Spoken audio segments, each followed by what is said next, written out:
Let's face it, disagreeing with your boss can feel like navigating a minefield. We fear negative consequences. We worry about appearing disrespectful or undermining their authority. These fears are understandable. However, healthy workplaces thrive on open communication. Your insights and perspectives are valuable.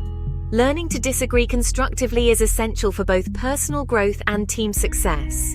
Remember, you were hired for your unique skills and perspectives. Don't be afraid to share them.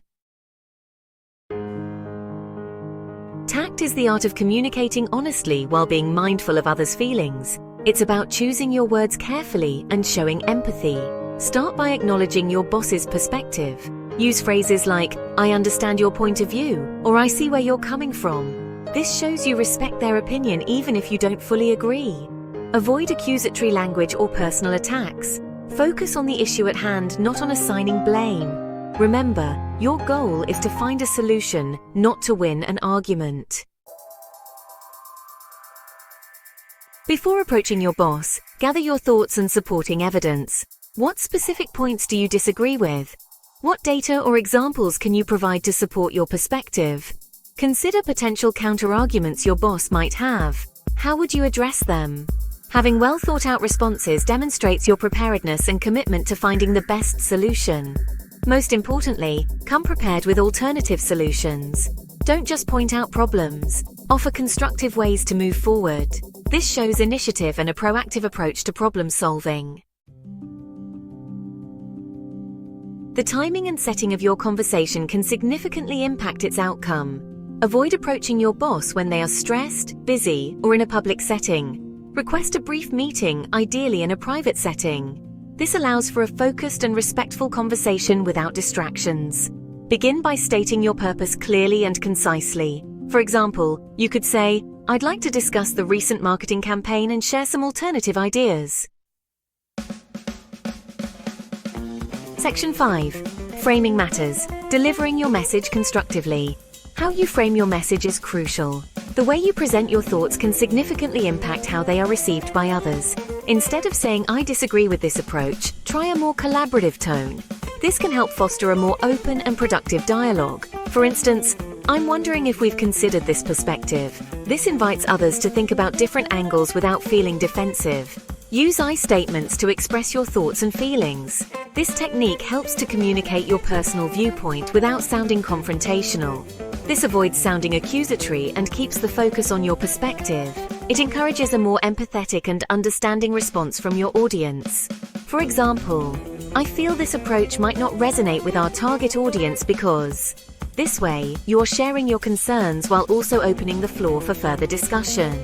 Maintain a calm and respectful demeanor throughout the conversation. Your tone of voice and body language can greatly influence the outcome of the discussion. Body language speaks volumes, so be mindful of your tone, posture, and eye contact. Non-verbal cues can either reinforce your message or contradict it.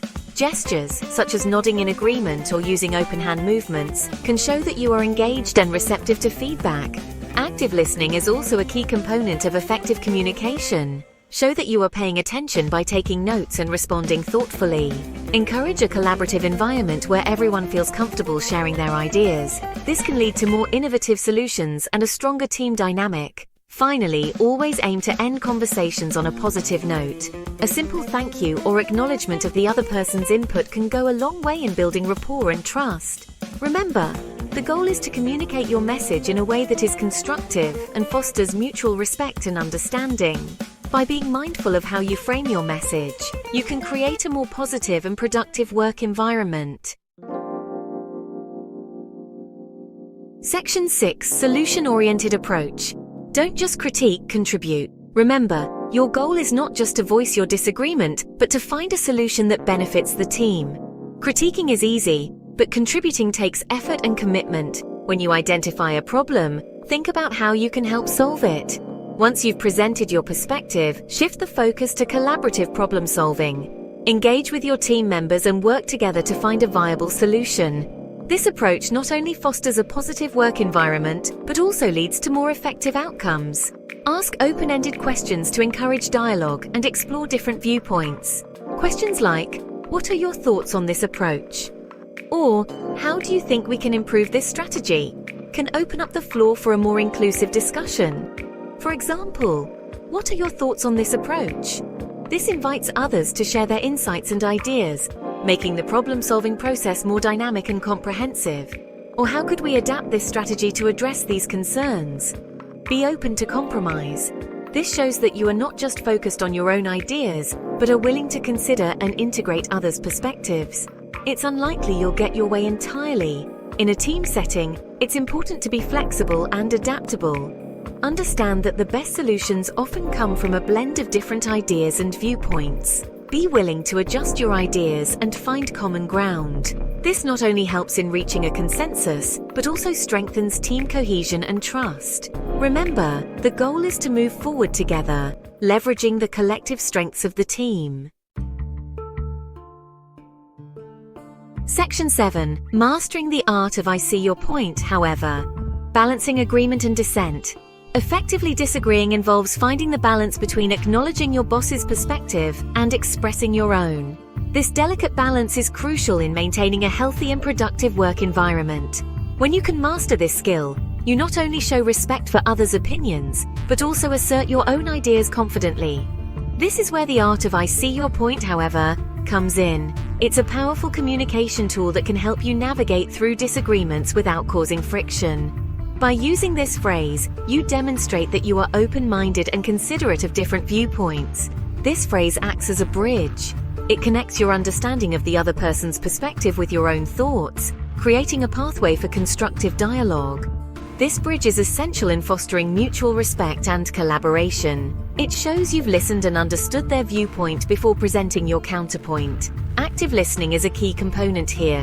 When you genuinely listen, you can respond more thoughtfully and effectively. For example, I see your point about the cost-effectiveness of this strategy, however, I'm concerned it might compromise the quality of our product.